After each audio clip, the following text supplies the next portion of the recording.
दोस्तों आज हमारे सामने एक डीमार्ट सेल का डाटा आया हुआ है जिसे यूज़ करके हम एक प्रोफेशनल पावर बीआई से डैशबोर्ड बनाने वाले हैं। तो चलो पहले हम देख लेते हैं डाटा क्या है और ओवरऑल उस डाटा पे हम क्या क्या परफॉर्मेंस कर सकते हैं। तो चलिए देखते हैं। ये एक्सेल फाइल पे ओपन हो रहा है। ओके,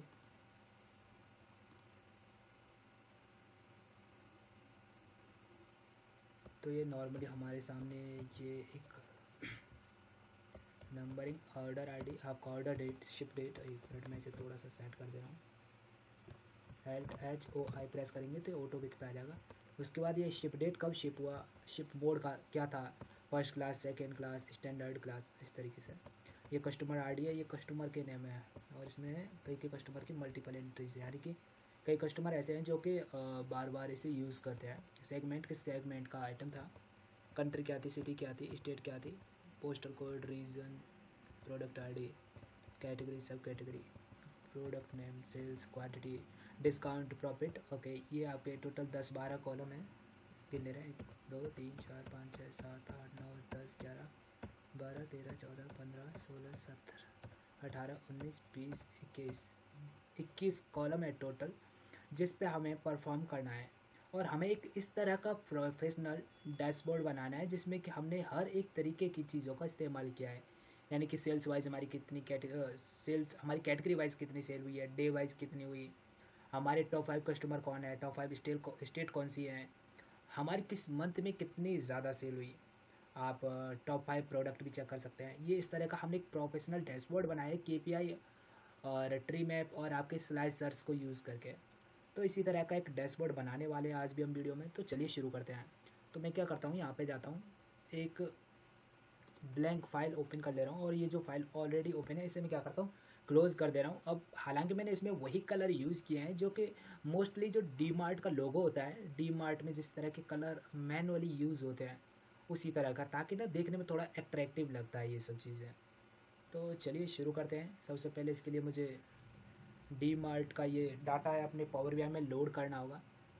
तो मैंने क्या किया है, फाइल में जाकर एक न्यू फाइल लिया है। थोड़ा सा टाइम लगेगा क्योंकि फर्स्ट टाइम जब भी ओपन होता है थोड़ा सा टाइम लेता है। मैं ये फाइल है क्लोज नहीं रहने देता हूँ और मैं यहाँ पे जाऊँगा गेट डाटा, एक्सेल वर्कबुक, ये रहा। अब इसमें मुझे हो सकता है कि 2-3 सीट दिखाए क्योंकि मैंने उस पर ऑलरेडी एक्सेल पे उसे परफॉर्म कर रखा है और यहाँ से मुझे फाइल क्लोज़ करनी पड़ेगी। थोड़ा सा ये इशू आ जाता है कभी कभी।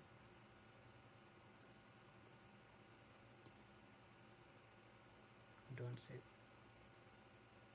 हाँ, ये फाइल अभी लॉगिन हो रही है, लोडेड हो रही है। ओके,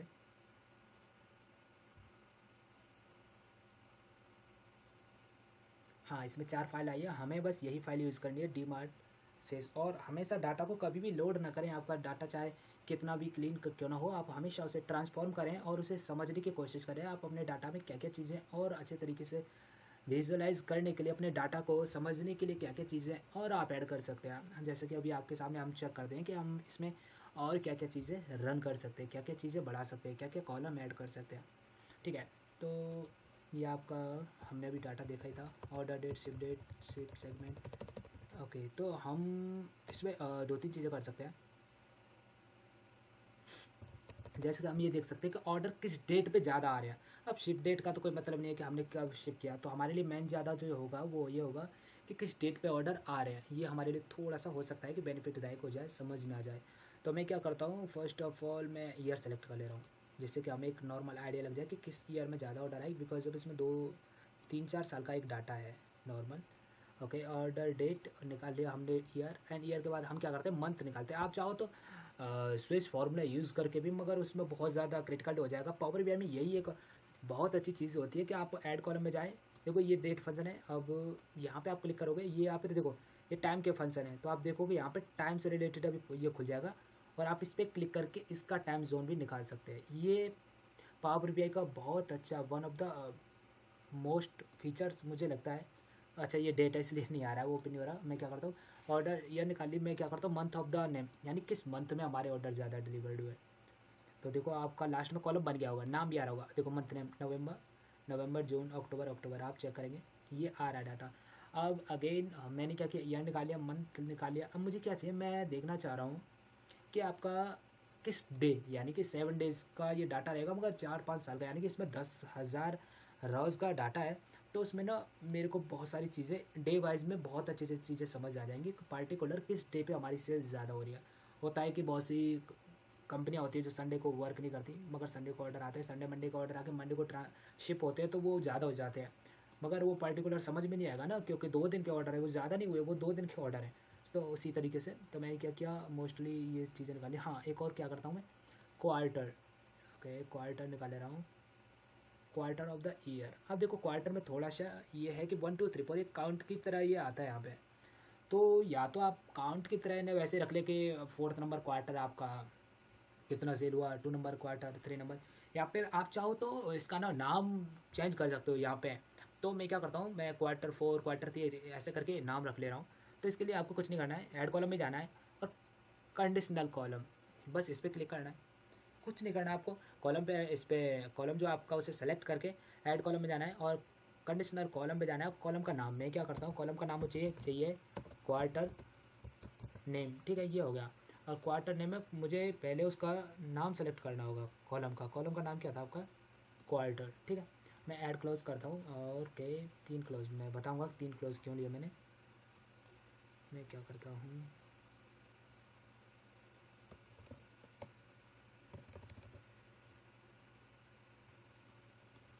थोड़ा सा ये दिखाई नहीं दे रहा, तो मैं क्वार्टर अगेन, क्वार्टर, ठीक है, इक्वल क्वार्टर इक्वल, ओके। मैं क्या कर दे रहा हूँ, 1 2 3, मैं 1 को कर, मैं कह रहा हूँ कि Q=1, जहाँ पर क्वार्टर के कॉलम में 1 दिखाई दे वहाँ पर आप क्या कर दें, QTR 1, ओके।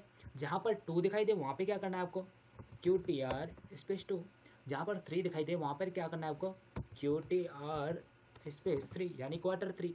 अदर, यानी कि अब क्या बचा, 4 तक ही होते हैं क्वार्टर, तो आपका 4th नंबर क्वार्टर में मैं लिख दे रहा हूँ। इसके अलावा जो कोई भी हो उस पर आप Q4 लिख दो। हालांकि मैं एक और क्लॉज ऐड कर सकता हूँ, मगर मुझे पता है कि अब मैंने जब उन्हें एक्सट्रैक्ट किया है तो वो 4 ही आए होंगे। और अगर आप चाहो तो ऐड क्लॉज करके भी यही चीज़ें करना है आपको, वहाँ पे 4 रन करना है और यहाँ पर Q4 लिखना है, मगर ये भी ओके होगा, मुझे पता है, ठीक है। और यहाँ पर ये मोस्ट ऑफ चीज़ें मैंने निकाल ली जो मुझे ज़रूरत पड़ेगी। अच्छा, बहुत सी सिचुएशन में क्या हो जाता है मैं आपको समझाऊँगा अभी, कि आप देखोगे यहाँ पे जो आपका, मैं यहाँ से समझाता हूँ, सेल्स है, सेल्स में आपका .96, यानी कि 261.96। अब ये क्या होता है, बहुत सी कंडीशन में इसका सम नहीं निकल पाता है, तो मैं आपको चेक करा दे रहा हूँ। मैं क्या करता हूँ, पहले क्लोज एंड अप्लाई करता हूँ चीज़ों को समझने के लिए। आप यहाँ पर डाटा भी चेक कर लीजिए प्लीज़, कि आपका जो भी कॉलम है क्या उसका जो डाटा टाइप है वो एक्यूरेट है या नहीं, यानी कि जो उसका रिक्वायर्ड डाटा टाइप है वही होना चाहिए, नहीं तो आपके डाटा में थोड़ा सा इश्यू आ सकता है आपको कैलकुलेशन करते समय, ठीक है। तो चलिए, जब तक लोड होता है तब तक हम थोड़ा सा चीज़ें कैलकुलेट करते हैं अपने माइंड में कि किस तरीके से क्या क्या परफॉर्म करना होगा हमें। तो ये लोड होने में बस कुछ सेकंड्स का टाइम है, मैं चेक करता हूँ। हाँ, ये हो गया।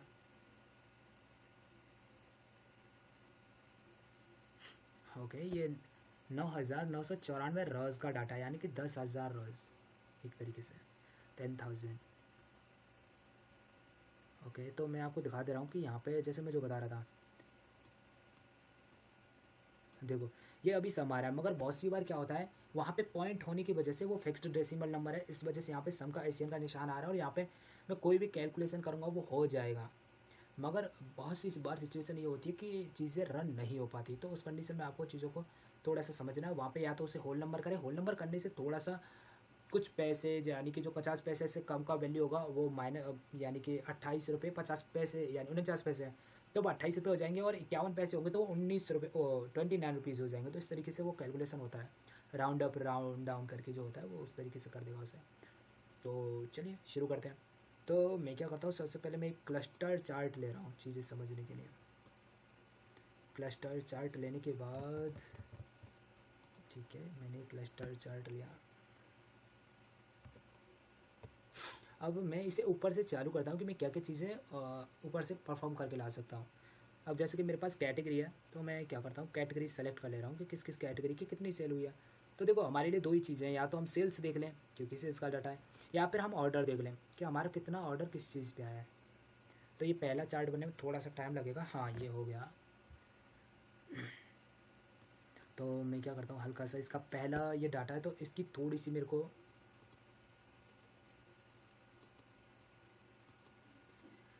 सेटिंग्स करनी होगी जिससे ये दिखने में थोड़ा सा आसान हो जाए। एक चार्ट बनाने के बाद आप उसे कॉपी पेस्ट कर सकते हैं, और ये पावर बीआई का one of the plus point है कि आप एक ही चीज़ को बार बार चीज़ें रिपीट कर सकते हैं, बस एक को ही आपको ठीक करना होगा। तो मैं ये लिख दे रहा हूँ सेल्स बाय कैटेगरी, एकदम परफेक्ट नाम है, सम ऑफ को हटा दे रहा हूँ मैं। ओके, सेल्स बाय कैटेगरी ये हो गया। ओके, मेरे को इफेक्ट में जाना है, बैकग्राउंड क्लोज करना है और विजुअल बॉर्डर क्रिएट करना है मेरे को। इसका विजुअल बॉर्डर ये हो गया, मैं इसे 15 कर दे रहा हूँ जिससे बॉर्डर सही लगे। ओके, शैडो मेरे ख्याल से इतनी ज़रूरी तो नहीं है, पर ये जोमेटो का डाटा और डी मार्ट का डाटा, तो डी मार्ट का जो कलर होता है मैं उस कलर का एक शैडो ले ले रहा हूँ जो नॉर्मली होता है। ठीक है, ये बहुत है, कोई दिक्कत नहीं। अब मैं आपको समझाता हूँ क्या करना होगा। मैं चीज़ें कैलकुलेशन से बहुत अच्छी रहेंगी। और अब देखो यहाँ पे कैटेगरी आ रही है, कैटेगरी हमें नॉर्मल वैसे ही समझ में आ रही है क्योंकि सेल्स बाय कैटेगरी हमने यहाँ पे लिख दिया। तो अभी टाइटल भी हमने ना बीच में नहीं रखा है, वो थोड़ा सा देखने में अभी वैसा लग रहा है। तो मैं इसका नाम थोड़ा सा बोल्ड करके कर दिया। ठीक है, अब मैं क्या करता हूँ, इसमें से ये कैटेगरी का नाम हटा दे रहा हूँ, जो टाइटल आ रहा है एक्सिस पे और वाई एक्सिस पे, और थोड़ा सा उसे ठीक कर दे रहा हूँ। Title close, and Y axis पे भी मुझे सेम चीज़ें करनी होंगी, वहाँ पे भी मुझे टाइटल क्लोज करना होगा। वैल्यू भी क्लोज कर दे रहा हूँ, टाइटल भी क्लोज कर दे रहा हूँ। वैल्यू मेरे को दिखाई ना दे, मगर मैं वैल्यू के लिए क्या करता हूँ, डाटा लेवल्स ऑन कर दे रहा हूँ, और डाटा लेवल्स में डाटा लेवल्स का कलर ठीक कर दे रहा हूँ।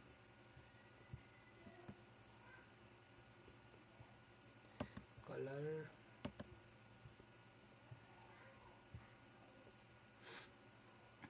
ब्लैक कलर,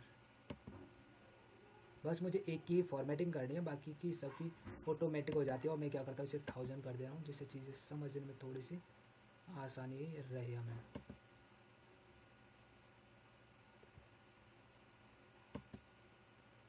ठीक है, अब क्या हुआ, मैंने एक की फॉर्मेटिंग कर दी। अब मैं एक और चीज़ आपको समझा दे रहा हूँ। अब मेरे पास क्या है, बहुत सारे चार्ट बनाने के लिए है, तो मैं क्या कर सकता हूँ, एक लाइन में 4 बना ले रहा हूँ और यहाँ पे 4, बाकी मैं टाइटल्स केपीआई और आपका स्लाइसर्स लगा दूंगा। तो 4 बनाने के लिए मुझे क्या एक्यूरेट साइज़ का पता नहीं है कि मैं किस साइज़ में, होता क्या है, थोड़ा कोई छोटा हो जाएगा, थोड़ा बड़ा हो जाएगा, वो अच्छा नहीं लगता।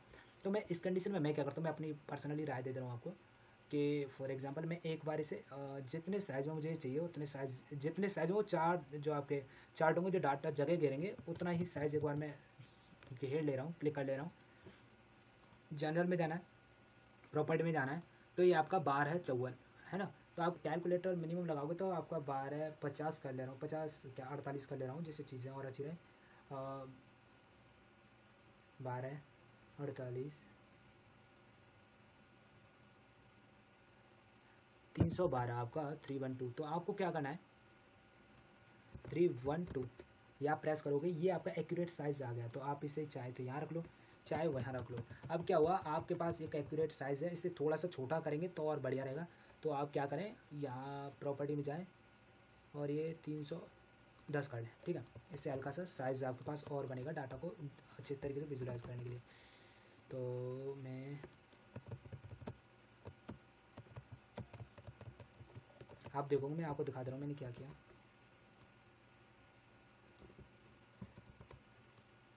ये आपके चारों फाइल एक तरीके से बहुत अच्छे तरीके से यहाँ पे रन हो जाएंगे। पे थोड़ा सा, ठीक है। अब मेरे को क्या है कि पहले जो मैंने सेल्स बाय कैटेगरी की है, तो अभी इसकी ना मैं कॉलम को थोड़ा सा कलर कर दे रहा हूँ डी मार्ट के हिसाब से, क्योंकि हम उस पर सेल चलाने वाले हैं, तो उसी की सेल है, तो उसी के अकॉर्डिंग जो उसमें नॉर्मल कलर यूज़ होते हैं उसी के अकॉर्डिंग उन्हें हम ले ऑफ कर देंगे। तो मैंने यहाँ पे अभी सेलेक्ट कर रखे थे, मैं सभी ने करके यहाँ पे जाता हूँ, और मैं एक ब्राउन कलर ले रहा हूँ क्योंकि वो भी इसमें चलता है। और मैं एक ऑफिस कलर में जाके एक और इसी तरह का एक कलर ले रहा हूँ जो कि वहाँ पे नॉर्मल यूज़ होता हो। ठीक है, ये इस तरीके का कलर है, मगर मुझे लगता है कि ये एक्यूरेट नहीं है, तो मैं पहले वाले कलर को दोबारा से रन कर दे रहा हूँ क्योंकि इतना कलर वैसा नहीं होता वहाँ पे। ठीक है, ये आपका एक अच्छा कलर है जो कि उसके अकॉर्डिंग मिल रहा है। अब ये हमने क्या किया, सेल्स बाय कैटेगरी, आप देखोगे टेक्नोलॉजी, फर्नीचर और बैक ऑफिस के हमने कितनी सेल की है। ओके, अब ये बैक ऑफिस हो गया। सेकंड चार्ट पे जाना है आपको और जो यहाँ पे कैटेगरी उसे आपको हटाना है, सेल्स रहने दें। अब क्या करता हूँ मैं, कैटेगरी के बाद जो सेकंड कॉलम है वो सिटी, तो मैं क्या करता हूँ सिटी पे क्लिक करता हूँ। तो आप देखोगे यहाँ पर हमारे सामने बहुत सारा डाटा आ रहा है जो कि हमारे किसी काम का नहीं है एक तरीके से देखे तो मैं क्या करता हूँ, रहने तो इसे कॉलम चार्ट ही देता हूँ, एक इस पर फिल्टर लगा दे रहा हूँ जिससे कि हमें ये पता चल जाए कि हमारी टॉप 5 सिटीज़ कौन सी है जिसमें हमने बहुत अच्छा परफॉर्म किया है, ठीक है, ज़्यादा हमने सेल किया है। तो यहाँ पे आपको क्या करना है, टॉप सेलेक्ट कर लेना है, यहाँ पे टॉप 5 लिख दीजिए और यहाँ पे जो आपका सेल्स का कॉलम है उसे ले जाकर बाय वैल्यू में ऐड कर दीजिए और अप्लाई करेंगे तो आपकी सेल्स आ जाएगी, ठीक है। अगेन आप इसे हटा दें और इसकी भी आपको हल्की सी फॉर्मेटिंग करनी होगी जिससे कि ये उसी तरह से दिखाई देने लगे जो हमने अभी किया था। सो आपको कुछ नहीं करना है, कॉलम में जाना है, कॉलम में ये सारी चीज़ें फिल कर देनी है। कॉलम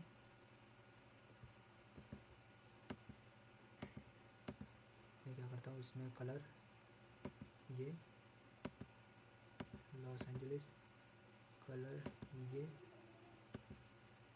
सियाटल, सियाटल में कलर आपका ये सैन फ्रांसिस्को, सैन फ्रांसिस्को में आपका कलर ये, और ये है आपका फिलाडेल्फिया, तो इसमें कलर में ये रख ले रहा हूँ, ये भी अप्रॉक्स चल जाएगा, ठीक है। ये आपके 2 चार्ट रेडी है, मगर इसका नाम देखो, बेस्ट प्रैक्टिस ये होती है कि आपको साथ ही साथ नाम भी चेंज करना है। बहुत सी बार ये हो जाता है कि आप उसे लिंक्डइन या कहीं और भी अपलोड कर देते हैं मगर वहाँ पे आप नाम चेंज करना भूल जाते हैं। तो इसमें आपको इसका नाम, जैसे कि ये टॉप 5 सिटीज़ है तो आप यहाँ पे नाम लिख दें, टॉप 5 सिटीज़ बाया सेल्स, मतलब टॉप 5 सिटी सेल्स के हिसाब से टॉप 5 सिटी, ऑर्डर वाइज कुछ और हो सकती है, बहुत सी बार चीज़ें बदल जाती हैं ऑर्डर के हिसाब से। अब यहाँ पर हमने 2 चार्ट बना लिए। अब मैं क्या करता हूँ, देखो एक और चीज़, पहले मैं 4 कंप्लीट कर दे रहा हूँ उसके बाद बताऊँगा। ये वाली सिटी हो गया, ये कंट्री है तो ये भी चेक कर ले रहा हूँ एक में कि इसमें चीज़ें किस हिसाब से रहेंगी। तो मैं पहले तो यहाँ से कैटेगरी हटाता हूँ और जो कंट्री यहाँ पे ऐड हो गई थी वो कंट्री यहाँ पे, तो ये मेरे लिए कोई मीनिंगफुल नहीं है क्योंकि सभी डाटा यूनाइटेड स्टेट्स का है, तो इससे कुछ ज़्यादा फ़र्क नहीं पड़ेगा, तो ये मैं हटा दे रहा हूँ क्योंकि एक ही कंट्री का डाटा है। हाँ, यहाँ पे हम ये कस्टमर नेम ले सकते हैं, मगर आप देखोगे फिर से वही दिक्कत है कि यहाँ पर भी डाटा बहुत सारे कस्टमर्स का है। तो आप यहाँ पे भी क्या कीजिए कि कस्टमर नेम पे आपको क्या करना है, बेसिक फ़िल्टरिंग पे जाना है, टॉप एन पे क्लिक करना है, यहाँ पे टॉप 5 कर दीजिए क्योंकि हम मोस्ट ऑफ 5 का ही डाटा ले रहे हैं। और यहाँ पे जाके जो सेल्स वाला आपका कॉलम है उसे वाई वैल्यू में ऐड कर दें और अप्लाई कर दें, तो आप देखोगे कि टॉप 5 कस्टमर्स का आपका डाटा आ चुका है। तो मैं क्या करता हूँ, फॉर्मेट प्रिंटर यहाँ से लेता हूँ और यहाँ पे क्लिक करता हूँ, तो ये नहीं हो रहा तो मुझे क्या करना होगा, इसको फिर से जाके आपका बार्स, कभी कभी इसका नाम क्या होता है, कॉलम होता है, कभी कभी इसका नाम बार्स होता है, तो उसे ना डरें, उसे आप ऑटोमेटिक खुद कर दें। तो अलग अलग कॉलम का नाम सेलेक्ट करना है आपको, टॉप 5 वैल्यूज़,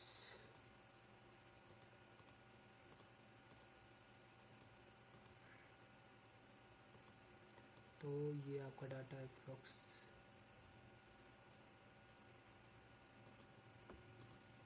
ठीक है। ये आपके टॉप 5 कस्टमर्स का भी नाम आ चुका है। अगर फिर से कोई दिक्कत, आपका कस्टमर का नाम नहीं है यहाँ पे, तो आपको फिर जाना है, डाटा का नाम चेंज करना है। तो top 5 customers by sales, top 5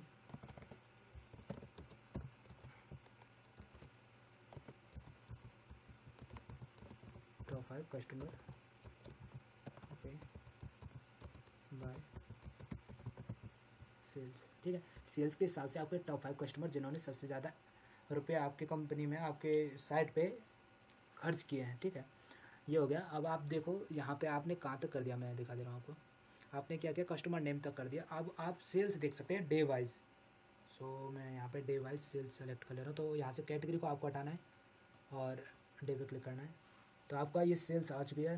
okay, तो मैं इन्हें पहले फॉर्मेटिंग कर दूँ, मगर आप देखो एक थोड़ा सा ये इश्यू है, ये बहुत सी बार रहता है, तो इससे घबराना नहीं है। कि क्या होता है, यहाँ पे आपका मंडे फ्राइडे सैटरडे संडे ये क्या है, ना तो असेंडिंग में आ रहा है ना डिसेंडिंग में आ रहा है। तो एक तो यहाँ पे बहुत सी बार ऑप्शन होता है कि आप वाई नेम में क्लिक करें, तो अभी भी देखो Wednesday Tuesday Thursday Sunday Saturday अलग तरीके से आ रहा है, ठीक है। तो मैं एक बार क्या करता हूँ, इन्हें असेंडिंग भी करके देख ले रहा हूँ कि क्या ये सही से नाम आ जाएंगे। तो देखो फ्राइडे, मंडे, सैटरडे, यानी कि ये किसी भी तरीके से नाम आपके सॉर्ट नहीं हो रहे हैं। तो उस कंडीशन में आपको क्या करना है, आपको ट्रांसफॉर्म डाटा पे जाना है, यानी कि आपको पावर क्वेरी में जाना है। और एक चीज़ जो हमने डाटा को, आपको पता है कि हमने मंथ वाइज और उनका डे, क्वार्टर, मंथ सब निकाले थे, मगर वहाँ पे हमें एक और चीज़ निकालनी है, मैं बता दे रहा हूँ आपको।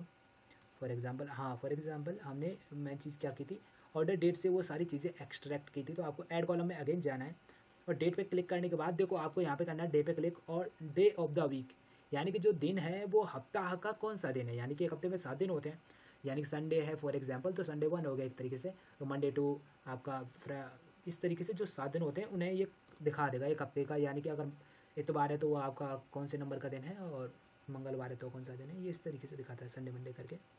अगर आप ऑर्डर डेट पे जाइए, अब क्या है, हमें मंथ का भी चाहिए होगा, क्योंकि ये इशू हो सकता है कि आपको मंथ के लिए भी फेस करना पड़े।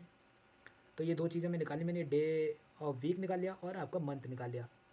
मैं होम पे जाऊँगा, पावर क्वेरी एडिटर को क्लोज एंड अप्लाई करूँगा। अब डाटा मेरे सामने यहाँ पे थोड़ी सी देर में इम्पोर्ट हो जाएगा, सो वेट करते हैं। अब ये, हाँ, ये आपका डाटा लोड हो चुका है। अब देखो मैं इन्हें कैसे सॉर्ट करता हूँ कि ये आपका संडे मंडे, यानी जो भी आपका सेंडिंग क्रम है उसमें आ जाए। अब देखो यहाँ पे डे नेम लिया है मैंने, तो आपको डे नेम पे क्लिक करना है, अपने इस पे चार्ट पे क्लिक करने के बाद डे नेम पे क्लिक करना है। तो यहाँ पे एक ऑप्शन आता है सॉर्ट बाय कॉलम। अब ये मुझे सॉर्ट किस तरीके से करने, डे है तो मैंने डे के लिए अभी क्या निकाला था, डे ऑफ वीक, यानी कि जो भी दिन है वो हफ्ता का कौन सा वीक, मतलब हफ्ता का कौन सा दिन है। तो मैं उस पर क्लिक कर दूंगा तो आप देखोगे कि यहाँ पे ये डाटा सॉर्ट होने लगेगा। हो सकता है कि एक बार में ना आए, बिकॉज अभी असेंडिंग डिसेंडिंग या वाई सेल्स के हिसाब से भी चलता है। अब देखो Monday, Tuesday, Wednesday, Thursday, Friday, Saturday, Sunday, ये आपका क्रम में डाटा आ चुका है। अब मुझे इनकी क्या करनी है, तो मैं क्या करता हूँ, यहाँ पे पहले इसका नाम चेंज कर ले रहा हूँ, और मुझे इससे फिर इसकी sales by day, day wise sales कर दे रहे हैं, डेज, डे नेम। ओके, तो मुझे अगेन इसकी फॉर्मेटिंग करनी होगी जो हम कर रहे थे। कॉलम में जाना है आपको, और कॉलम में जाने के बाद कॉलम का नाम चेंज करना है, जैसे कि यहाँ पे मंडे है, मंडे को कोई एक अलग कलर देना होगा, ट्यूसडे को एक अलग कलर देना होगा, और ये सारी चीज़ें करके आप इसका कलर फॉर्मेटिंग कर दीजिए। ये आपको हर एक में करना होगा।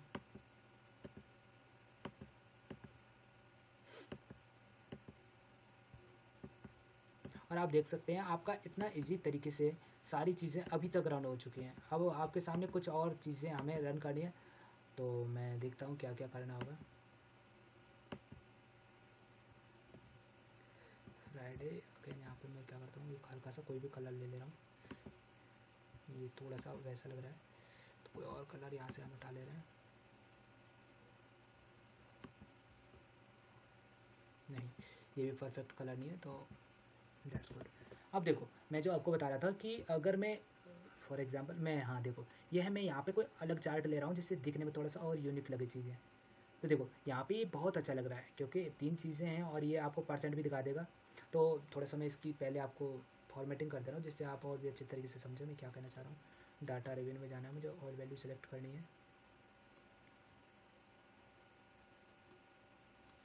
ओके, वैल्यू में जाना है,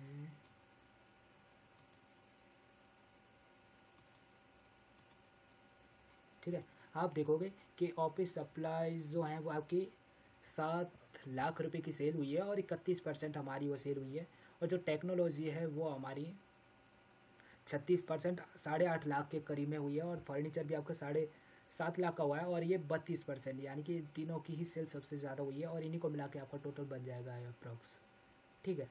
सबसे ज़्यादा हमारे टेक्नोलॉजी के मटेरियल्स सप्लाई हुए हैं।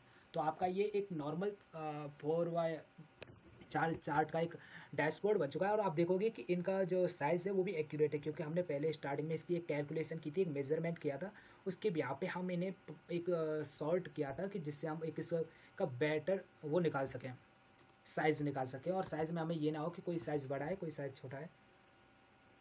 तो ठीक है, अब मैं क्या करता हूँ, देखो आपके सामने कैटेगरीज निकाल दिया हमने, डे सेल, डे वाइज के हिसाब से सेल निकाल दिया, ठीक है यहाँ तक। अब मेरे सामने ऑप्शन है एक मंथ नेम से मैं सेल निकालूँ। तो मंथ नेम से आप देखोगे मैंने यहाँ पे ये चार्ट ले रखा है, डोनट चार्ट, मगर मंथ काफ़ी है जिस वजह से ये अतरंगी तरीके से दिखाई दे रहा है। तो आपको यहाँ पे क्या करना है, कॉलम चार्ट लेना है, क्लस्टर कॉलम चार्ट। तो देखो ये भी थोड़ा सा भी बेहतर दिखाई नहीं दे रहा है, तो मैं क्या करता हूँ, थोड़ा सा इसे और अच्छा दिखाने की कोशिश करता हूँ। ठीक है, ये हो गया। इसका थोड़ा सा मेरे को फॉर्मेटिंग करनी होगी, मैं कर दे रहा हूँ। एक्स एक्सिस पे मैं इसका कलर ये ब्लैक कर दे रहा हूँ, बोल्ड कर दे रहा हूँ, साइज़ ठीक है, टाइटल क्लोज कर दे रहा हूँ। और एक्स एक्सिस पे जाने के बाद मुझे टाइटल और वैल्यू दोनों क्लोज़ करनी है। क्लोज़ करने के बाद ग्रिड लाइन तो रखनी ही नहीं है, डाटा लेवल्स ऑलरेडी सेलेक्टेड हैं। हाँ, डाटा लेवल में थोड़ा सा मुझे काम क्या करना है कि जो डाटा लेवल है उसकी पोजीशन मुझे आउटसाइड रखनी है, यानी कि वो डाटा जो आपके चार्ट्स हैं उससे बाहर ही रहे। ओके, ये ऑलमोस्ट हो चुका है। अगर मैं चाहूँ कि अब इनका जो बार चार्ट है वो थोड़ा सा अलग रहे तो उसे थोड़ा सा आप सेट कर सकते हैं। तो जैसे कि नवंबर, हाँ देखो अभी मैं इसे नहीं करता। यहाँ पे भी सेम इशू है जो हमने डे में फेस किया था कि आपका नवंबर, दिसंबर, सितंबर, मार्च, अक्टूबर, अगस्त, इस तरीके से ये आपका ना तो असेंडिंग में आ रहा है। असेंडिंग में आ रहा होता तो मेरे को क्या होता कि पूरी चीज़ें सॉर्टेड होती, डिसेंडिंग होता तो मैं असेंडिंग कर देता।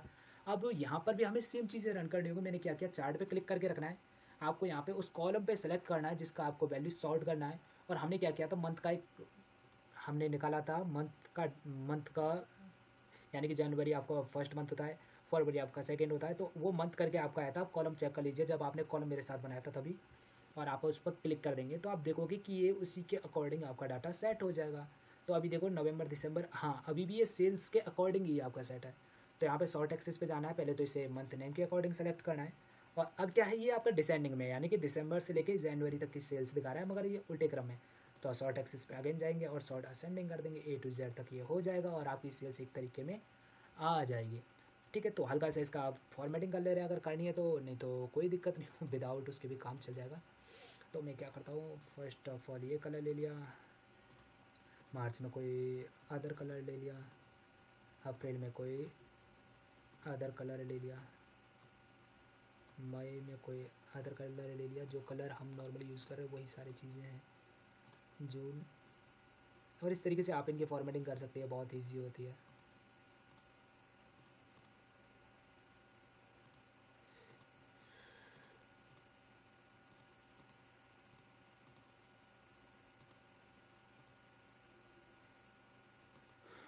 मैंने ये ज़्यादा शॉर्ट नहीं किया, बट कर दिया। मैं क्या करता हूँ, एक बार सितंबर को थोड़ा शॉर्ट कर दे रहा हूँ क्योंकि सितंबर में मैंने सेम कलर छोड़ दिया है।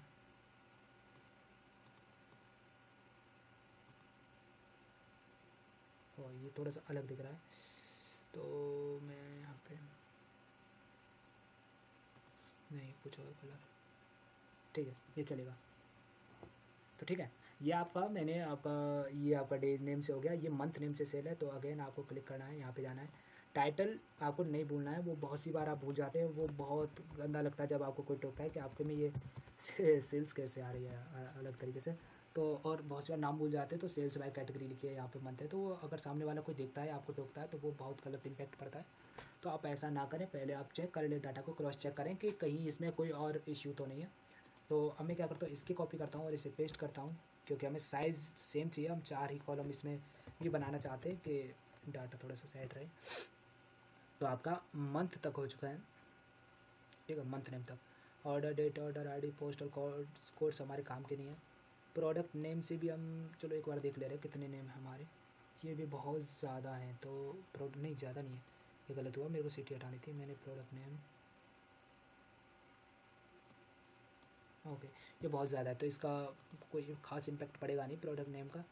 तो आप ये सेल्स क्वार्टर नेम, हाँ क्वार्टर नेम आप यहाँ पे ले सकते हो वैल्यू में। तो देखो क्वार्टर नेम आ रहा है, तो मैं क्या प्रेफर करूँगा कि इस डाटा को एक डोनट चार्ट या फिर हाँ ये अच्छा लग रहा है, तो एक डोनट चार्ट बना देंगे जिससे ये थोड़ा सा और अच्छा लगेगा देखने में।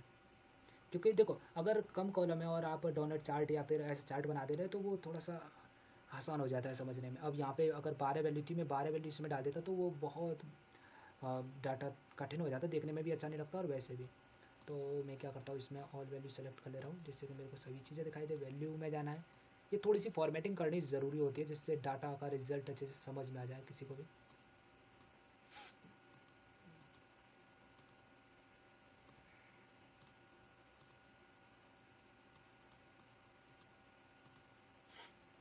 ठीक है, आप देखोगे कि अभी यहाँ पे ना क्वार्टर 1, 2, 3, 2 नहीं दिखाई दे रहा। अब मुझे क्या करना होगा, थोड़ा सा रोटेशन करना होगा जिससे वो मुझे चार्ट दिखाई देने लगे। तो आप हल्का से ऐसे घुमाएंगे तो चार्ट आपको दिखाई देने लगेगा। हाँ, आपको अभी चारों चार्ट का रिजल्ट दिखाई दे रहा है और आप उन्हें देख पाओगे कि किस चार्ट में क्या दिखा रहा है कि कौन से क्वार्टर में कितनी सेल हुई है। जैसे 4 पे क्लिक करेंगे तो 35% सेल आपकी Q4 में हुई है, जो कि अप्रॉक्स 3 लाख के करीब की है, 2,83,000। और इसमें ये सबसे ज़्यादा सेल हुई है, इससे ज़्यादा किसी भी क्वार्टर में सेल नहीं हुई है।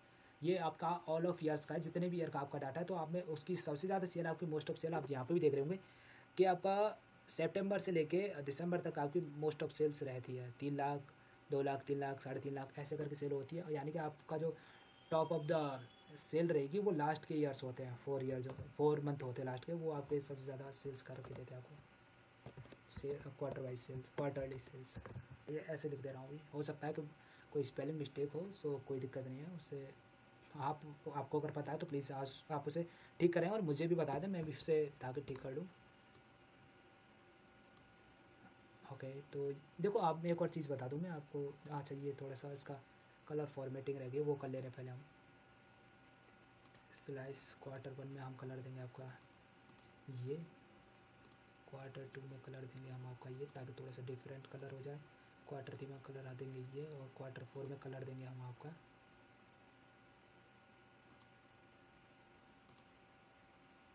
ठीक है। मैं क्या बता रहा हूँ, जैसे कि ये डोनेट चार्ट है, इसके ऊपर मैंने बार चार्ट लिया। ये कॉलम चार्ट है, इसके ऊपर मैंने डोनेट चार्ट लिया। आप ये कोशिश ना करें, ये जैसे कि बार कॉलम चार्ट है, बार चार्ट, इसके ऊपर बार चार्ट ना लें, क्योंकि सेम देखने में हो जाएगा तो उतना अट्रैक्टिव भी नहीं लगता और अच्छा भी नहीं लगता, इंप्रेशन भी अच्छा नहीं पड़ता है।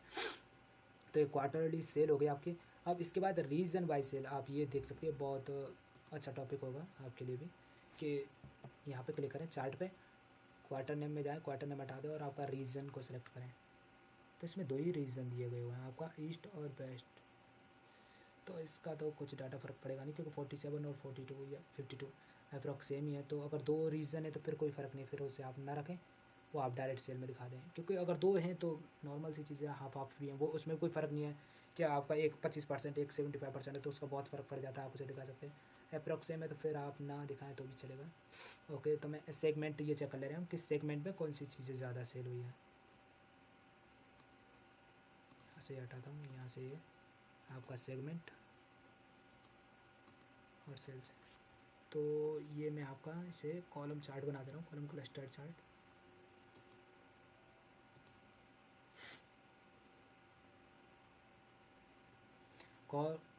कंज्यूमर, कॉर्पोरेट, ऑफिस, किस किस चीज़ में कैसी आपकी सेल रही है, सेगमेंट वाइज ये चीज़ें इसमें दिखाई हैं।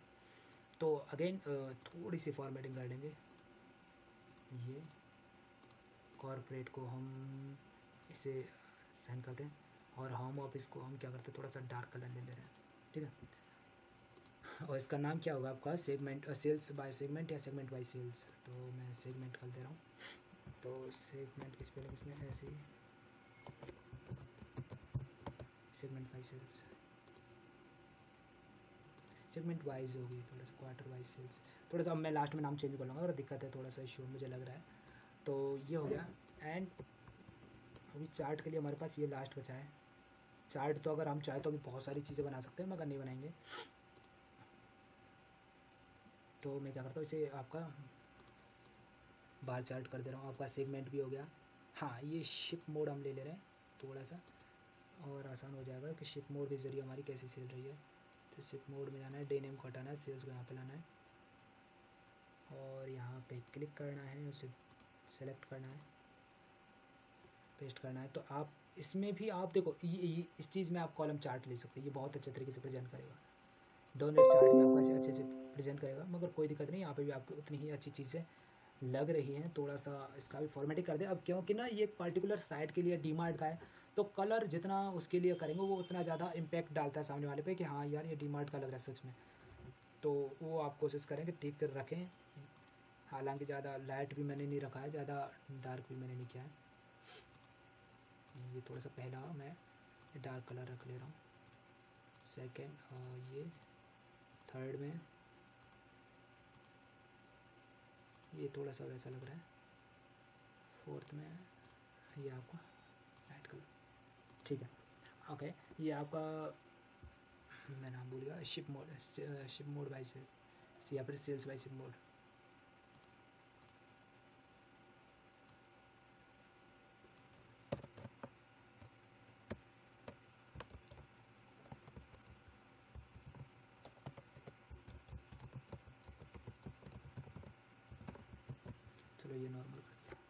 ठीक है। अब ये इतने चार्ट हमने बना दिए, अब 2-3 चीज़ें अभी भी रह गई हैं कि हम स्टेट वाइज सेल चेक कर सकते हैं। शिप मोड हमने चेक कर लिया, टॉप 5 प्रोडक्ट देख सकते हैं, सब कैटेगरी देख सकते हैं, कैटेगरी देख सकते हैं। अभी बहुत सारी चीज़ें रह गई, हालांकि हमने कैटेगरी देख ली, सब कैटेगरी रह गई है, तो कोई दिक्कत नहीं, जो चीज़ें रह गई उन्हें फिर कभी कवर करेंगे। अभी क्या है कि मैं एक इसका नाम डाल ले रहा हूँ, ठीक है। जो इसका नाम था तो डी मार्ट वहाँ पर लिखा हुआ है, मेरे पास इसका एक हुआ है, तो मैं क्या करता हूँ, store sales dashboard. Okay, select all. मैं इसका साइज़ थोड़ा सा बड़ा कर दूंगा और इसे बोल्ड कर दूंगा, इसे बीच में रख दूंगा, ठीक है। ये इसका बन के आ गया। और मैं क्या करना है, किसी एक की फॉर्मेटिंग उठानी है, फॉर्मेट प्रिंटर, यहाँ पे फॉर्मेटिंग हो जाएगा थोड़ा सा। ओके, और अगेन यहाँ पे देखो थोड़ा सा इस डाटा में रह गया है सिर्फ मोड बाय में, कि जो आपका डाटा लेवल्स आ रहे हैं वो आउटसाइड नहीं है, वो इनसाइड ही हो गया है। तो यहाँ अगेन आउटसाइड आ गया, ठीक है। तो ये साइज़ मुझे थोड़ा सा बड़ा लग रहा है, उसे थोड़ा सा हल्का सा कम करेंगे।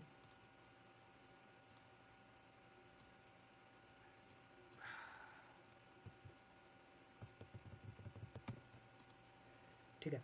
और मैं क्या चाहता हूँ कि इसमें जो मेरे पास एक लोगो पड़ा हुआ था वो मैं वो भी ऐड कर दूँ, वो थोड़ा सा देखने में अच्छा लगता है।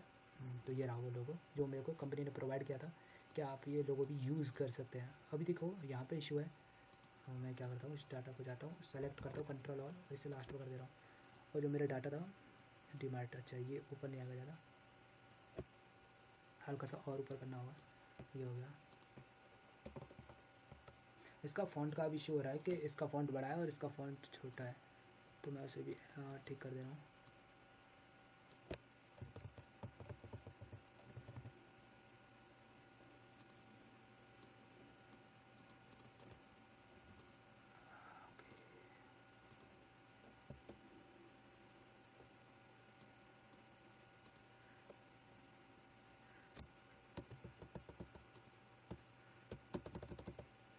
डीमार्ट,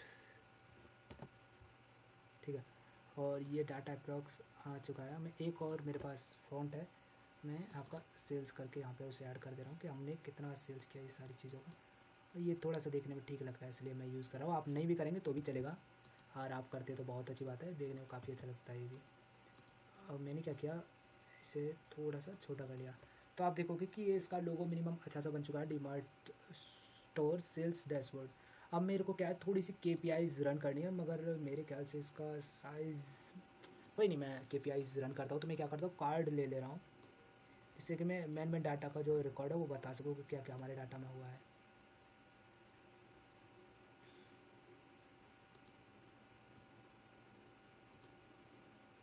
थोड़ा सा क्या करता हूँ, हल्का सा इन सभी डाटा को 4x4 नीचे कर दे रहा हूँ 4 बार,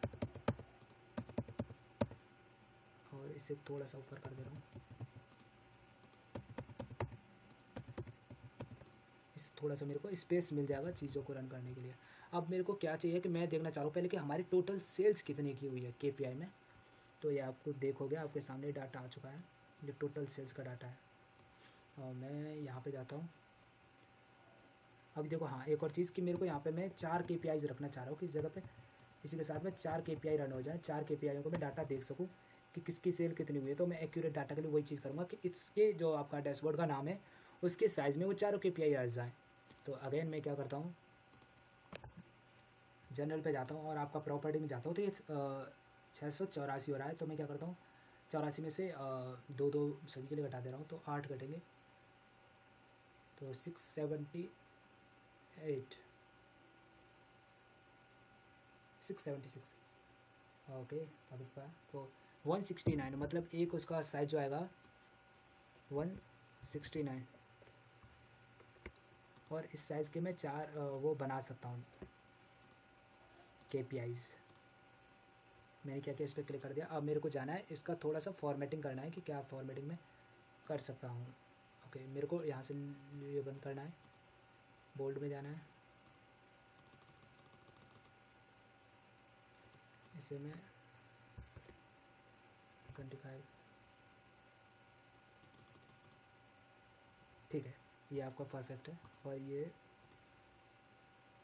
और इसका नाम मैं यहाँ पे लिख दे रहा हूँ, जनरल में जाके टाइटल चेंज कर दूँगा टोटल सेल्स, टोटल सेल्स। ठीक है, अब ये टोटल सेल्स बन चुका है और इससे हमें टोटल सेल पता चली है। ये KPI है, इसे डेक्स क्वेरी के थ्रू भी आप और भी अच्छे तरीके से चीज़ें देख सकते थे। अब मैं क्या करता हूँ, देखो अभी 2.30 है, मेरे लिए ज़्यादा बड़ा हो रहा है, तो मैं इसे थोड़ा सा और कर ले रहा हूँ कि वैल्यू में जाके यहाँ पे डेसिमल पॉइंट है वहाँ पे 0 कर दे रहा हूँ, तो 0 की जगह पे मैं 1 पॉइंट कर दे रहा हूँ, तो आपका इससे एक्यूरेट मिल जाएगा 2.3 मिलियन आपकी टोटल सेल हुई है। अगेन आप इसे कॉपी करेंगे, पेस्ट कर देंगे और यहाँ पे थोड़ा सा स्पेस देके यहाँ पे इसे ये रख देंगे।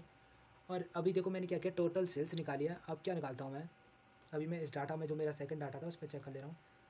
टोटल प्रॉफिट, हमारा प्रॉफिट भी दे रखा है, तो मैं टोटल प्रॉफिट चेक कर ले रहा हूँ कि कितना प्रॉफिट हुआ। तो प्रॉफिट के लिए जो प्रॉफिट वाला कॉलम है उसे सेलेक्ट करना है और यहाँ पे क्लिक करने के बाद यहाँ पे इसे हटाना है और आपको यहाँ पे प्रॉफिट को रख देना है। तो ये आपका टोटल प्रॉफिट दिखा देगा कि आपको कितने का प्रॉफिट हुआ। और इसका नाम जाके आपको अगेन नाम ज़रूर चेंज करना है, दिक्कत हो जाती है नहीं तो। टोटल प्रॉफिट ये हो गया हमारा। एंड जो हमारा नेक्स्ट कॉलम है प्रॉफिट के बाद मैं देखना चाह रहा हूँ कि टोटल कितनी क्वांटिटी सेल हुई है, क्योंकि उसका जिक्र है हमारे पास, क्वांटिटी करके कॉलम है, जिससे हमें ये पता चल जाएगा कि हमने कितने क्वांटिटी बेची है। ऑर्डर अलग हो जाएंगे, क्वांटिटी अलग। तो मैं क्या करता हूँ, जो क्वांटिटी वाला देखो जरा, क्वांटिटी इसे सेलेक्ट करता हूँ, इसका सम निकाल देगा कि हमने क्या किया, टोटल क्वांटिटी सेल। तो मैं क्या करता हूँ, QUA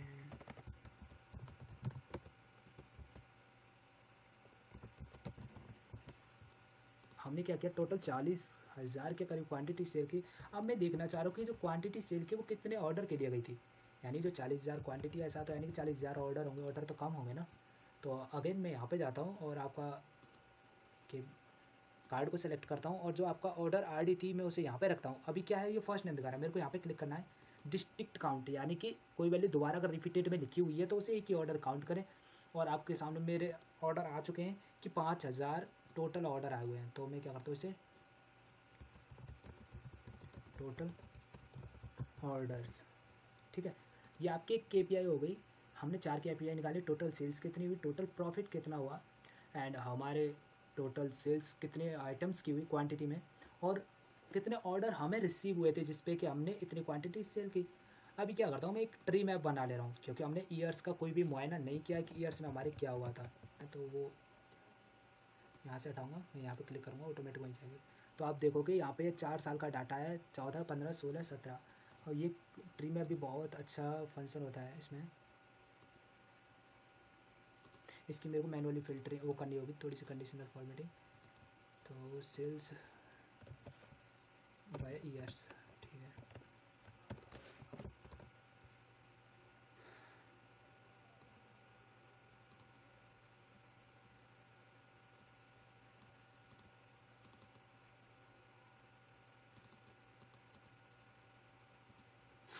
ये हो गया। मेरे को इफेक्ट में जाकर बैकग्राउंड क्लोज करना है, विजुअल बॉर्डर रखना है, जो हमने सभी में नॉर्मल यूज़ किया था वही यहाँ पे आपको रखना है। वो मेरा ब्लैक कलर का था और यहाँ पे मैंने उसका राउंड सर्कल 15 रखा था। और मैंने शैडो भी सभी में अप्रॉक्स लगाई हुई है ताकि थोड़ा सा अच्छा लगे देखने में। तो वो मैंने कलर लगाया था आपका ये कलर, ठीक है। अब आप देखो कि आपका ट्री चार्ट जो है वो आ चुका है, ट्री मैप आ चुका है। और ट्री मैप कुछ इस तरीके से काम करता है कि जो सेल ज़्यादा हुई होगी उसको उस तरीके से प्रेजेंट आप देखोगे कि 2017 में इतनी सेल हुई थी, 2016 में इतनी, 14 में इतनी, और आपका 2015 में इतनी, ये टोटल सेल्स आपको दिखा देता है। अब मैं क्या करता हूँ, दो एक स्लाइसर लगा दे रहा हूँ जिससे चीज़ें हम और थोड़ा सा फ़िल्टर कर सकें। नॉर्मल जो फ़िल्टर होते हैं कि यानी कि मैं किसी एक चीज़ को सेलेक्ट करूँ, डाटा उसी के अकॉर्डिंग फ़िल्टर हो जाए। सो अगेन यहाँ पे जाना है, उस चीज़ों को फ़िल्टर कर दो पहले। और मैं फ़िल्टर लगा रहा हूँ आपका, आप किसी भी हिसाब से फ़िल्टरिंग कर सकते हैं जिस हिसाब से चाहिए। अब जैसे कि मैं रीज़न लगा दे रहा हूँ एक पे, और ये यहाँ पे क्लिक करेंगे आप स्लाइसर सेटिंग में, मैं ड्रॉप डाउन लिस्ट बना दे रहा हूँ जिससे कि ये थोड़ा सा देखने में भी आसान हो जाएगा। और इसके पास अभी स्पेस नहीं है तो वैसे भी देखने में ठीक लगेगा।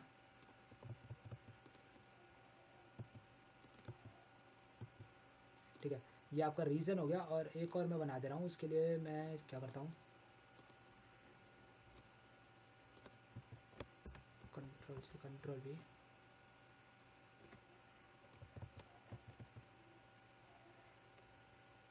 ठीक है। अब रीजन के बाद मैं दूसरे में सेलेक्ट करता हूँ आपका सेगमेंट, क्योंकि उसमें शिप मोड था तो ठीक है, शिप मोड, ठीक है, शिप मोड ले ले रहा हूँ मैं दूसरे में। और ये मैंने शिप मोड ले लिया। आप देखो कि यहाँ पर कि किस तरीके से इन्हें हमने डिलीवर किया, और ये एक डैशबोर्ड आपके सामने बन चुका है। मैं क्या करता हूँ, आप देखो फर्स्ट क्लास में मैं चेक करता हूँ कितना क्या हुआ था, तो आपको पूरा डाटा सेल हुआ है कि फर्स्ट क्लास में हमने कितनी सेल की, किस सेगमेंट में कितनी क्वांटिटी, किस क्वार्टर में कितनी सेल हुई थी फर्स्ट क्लास में, ये आ रहा है। अभी मेरे सभी आ गए। मेरे को रीज़न अगर सेलेक्ट करना है, मैं सेंटर पे क्लिक करता हूँ तो आप देखो कि सेंटर की सेल आ गई मेरी। और मैं क्या करता हूँ 2017 के ट्री मैप पे क्लिक करता हूँ तो आप देखोगे कि 2017 में कितनी सेल हुई थी वो मुझे दिखा रहा है ये, ठीक है। और इस तरीके से आप पूरे डाटा को इसे चेक कर सकते हैं, और इस तरह से एक आप बहुत ही बेहतरीन डैशबोर्ड बना सकते हैं। दोस्तों इस डैशबोर्ड को बनाने में बहुत मेहनत लगी है। प्लीज़ वीडियो को लाइक करें और चैनल को सब्सक्राइब ज़रूर करें, क्योंकि इस तरह की हम इंफॉर्मेटिव वीडियो बना रहे हैं और बनाते रहेंगे। तो प्लीज़ हमारे चैनल से कनेक्ट हो जाइए। Thanks for watching this video.